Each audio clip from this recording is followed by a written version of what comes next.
వ్రతశాల ఇది నా యేసు నివసించశాల. పరిశుద్ధ గ్రంథంలో నుండి ఆదికాండం 24వ అధ్యాయం 41వ వచనం. నీవు నా వంశస్థుల యొద్దకు వెళ్ళితివా, ఈ ప్రమాణం విషయంలో ఇక నీకు బాధ్యత ఉండదు. వారు ఆమెను ఇయ్యని ఎడల కూడా ఈ ప్రమాణ విషయంలో నీకు బాధ్యత ఉండదని చెప్పాను. మొట్టమొదట భారం కలిగి ఉండమన్నాడు. భారం కలిగిన ప్రతి వారికి బాధ్యత ఉంటుందంట. ఎవరి హృదయంలో దేవుని గుర్చినటువంటి వాక్యము గుర్చినటువంటి సత్యమును గుర్చి, విశ్వాసమును గుర్చి, ప్రార్థన గుర్చి హృదయంలో భారం ఉంటుందో వారందరూ కూడా బాధ్యత కలిగి ఉంటారని దేవుడు ఆజ్ఞాపించాడు. ఏ విషయంలో, ఏ విషయమైనా తీసుకోండి, బాధ్యత కలిగి ఉంటారంట. ప్రతి విషయంలో బాధ్యత. ఇక్కడ భక్తుడైనటువంటి అబ్రహాము ఎలియాజరుకు ఒక బాధ్యత అప్పగిస్తున్నాడు. ఏమని బాధ్యత? నా కుమారునికి ఒక స్త్రీని నువ్వు తీసుకొని రావాలి, ఒక కన్యకను. ఆ అమ్మాయిని తీసుకురావడం నీ బాధ్యత. ఒకవేళ అమ్మాయిని ఇక్కడికి పంపడానికి తల్లిదండ్రులు ఒప్పుకోకపోతే ఇంకా నీకేం బాధ్యత ఉండదని ప్రమాణం చేసి పంపిస్తూ ఉన్నాడు. దేవుని సన్నిధిలో చేరిన దేవుని బిడ్డలమైన మనకు కుటుంబాల్లో తండ్రి మీద, తల్లి మీద పిల్లలకు బాధ్యత ఉండదు. అలాగే కొంతమంది తల్లిదండ్రులకు కూడా పిల్లల మీద బాధ్యత ఉండదు. పిల్లలకు తల్లిదండ్రుల మీద ఉండదు, తల్లిదండ్రులకు పిల్లల మీద బాధ్యత ఉండదు.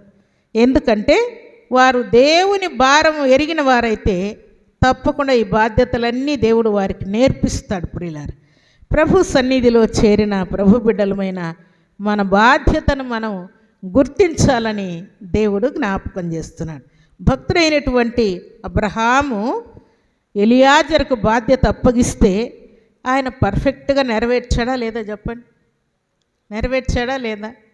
ఆయన భారముగా హృదయంలో ఉంచుకొని అబ్రహాము చెప్పినటువంటి బాధ్యతను కంప్లీట్గా నెరవేర్చుకొని ఇస్సాకునకు రిబ్కాను తీసుకొని వచ్చి అబ్రహామునకు అప్పగించేంత వరకు బాధ్యతగా ఆయన పనిచేసినట్లు వ్రాయబడింది. దేవుని సన్నిధిలో చేరిన దేవుని బిడ్డలమైన మనకు కూడా చాలా చాలా బాధ్యతలు దేవుడు అప్పగిస్తూ ఉంటాడు. ఎప్పటి బాధ్యత అప్పుడు భారం మన హృదయంలో ఉంటే బాధ్యత కలిగి మనం పని చేస్తాం. బాధ్యత లేని వారంగా మనం పని చేస్తున్నామంటే అది ఇల్లైనా, పొలమైనా, స్థలమైనా, విద్య అయినా, బుద్ధి అయినా, ఉద్యోగమైనా, వ్యాపారమైనా, లేక దేవుని సన్నిధిలో పరిచర్య అయినా, పని అయినా, ఏదైనా సరే బాధ్యత లేని వారంగా మనం ప్రవర్తిస్తున్నామంటే మన హృదయంలో దేవుని గుర్చినటువంటి భారము లేదని లెక్క. భారం ఉన్నట్టుగా నటిస్తున్నాం కానీ అంతరంగంలో నుండి వచ్చినటువంటి భారం కాదనమాట. అంతరంగంలో భారం ఉంటే తప్పకుండా బాధ్యత కలిగి ప్రతి విషయంలో నడుచుకుంటామని దేవుడు జ్ఞాపకం చేస్తున్నాడు. అందుకే భారం కలిగిన ప్రతివారు బాధ్యత కలిగి ఉండాలని పరిశుద్ధ ఆత్మదేవుడు ఆజ్ఞాపిస్తున్నాడు. దేవుని సన్నిధిలో చేరినటువంటి దేవుని బిడ్డలు బాధ్యత కలిగిన వారైతే ఎలాంటి బాధ్యత కలిగి ఉంటారంట చూడండి. పరిశుద్ధ గ్రంథంలో ఎస్తేరు గ్రంథం 9వ అధ్యాయం 30వ వచనంలో చక్కని మాట అక్కడ వ్రాయబడింది.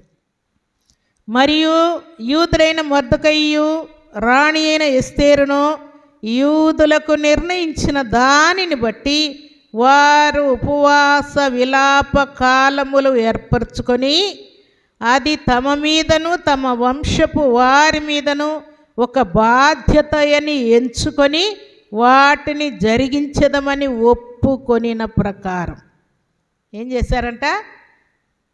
మొర్దెకయి, ఎస్తేరు ఏ ఏ నియమాలు పాటించమని ఆజ్ఞాపించారో దేవుడు మనకు తోడయిండి మన ప్రార్థన ఆలకించి హామాను చేతిలో నుండి తప్పించి యూదులకు మరణము తప్పించి ఇంత ఘనకార్యం జరిగిన తర్వాత మనమేం చేయాలని వారు ఆజ్ఞాపించారో వాటిని పర్ఫెక్ట్గా నెరవేరుస్తామని ఉపవాస విలాప కాలములను ఏర్పరచుకొని అది తమ మీద తమ వంశపు వారి మీదను బాధ్యతగా ఎంచుకొని వాటిని జరిగిస్తామని ఒప్పుకున్నారంట. ప్రియులారా, దేవునికి స్తోత్రములు కలుగునుగాక, దేవునికి మహిమ కలుగునుగాక.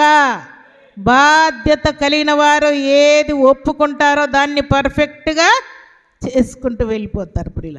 అందుకని వారు ఎస్తేరు ఉన్నా లేకపోయినా, మొర్దెకై ఉన్నా లేకపోయినా, ఎవరున్నా లేకపోయినా మేము ఒప్పుకున్న దాన్ని ఏం చేస్తాం? జరిగిస్తాం, మా బాధ్యత మేము నెరవేరుస్తామని వారు ఒప్పుకున్నారంట ప్రియులారా. ఉపవాసం ఉన్నప్పుడు దానికి ఒక కాలం ఉంటుంది. ఆ కాలములో విలాపం కూడా ఉంటుంది. విలాపం అంటే ఏడుపు, దుఃఖము, కన్నీరు.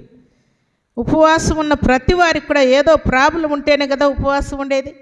ఎస్తేరు వాళ్ళు ఒక ప్రాబ్లానికి ఉపవాసం ఉంటే, నినివే పట్టణస్థులు ఇంకొక కారణాన్ని బట్టి ఉపవాసం ఉన్నారు. దావీదు ఇంకొక కారణాన్ని బట్టి ఉపవాసం ఉన్నాడు. భక్తుడైన దానియేలు ఇంకొక దానికి ఉపవాసం ఉన్నాడు. ఇలాగున భక్తులు ఒక్కొక్క కారణాన్ని బట్టి ఉపవాసం ఉండి ప్రార్థన చేసినట్టు వ్రాయబడింది. అందుకని వారు ఏమంటున్నారంట? ఉపవాస కాలముల విలాపములన్నీ కూడా జాగ్రత్తగా నెరవేరుస్తామని ఒప్పుకొని వారు జరిగిస్తామని తీర్మానం చేశారంట ప్రియులారు. నెరవేర్చి మహత్తరమైన కృపచేత మనలందరినీ ఆశీర్వదించి ఆయన కృపలో వర్ధిల్ల చేయునుగాక. ఆమేన్.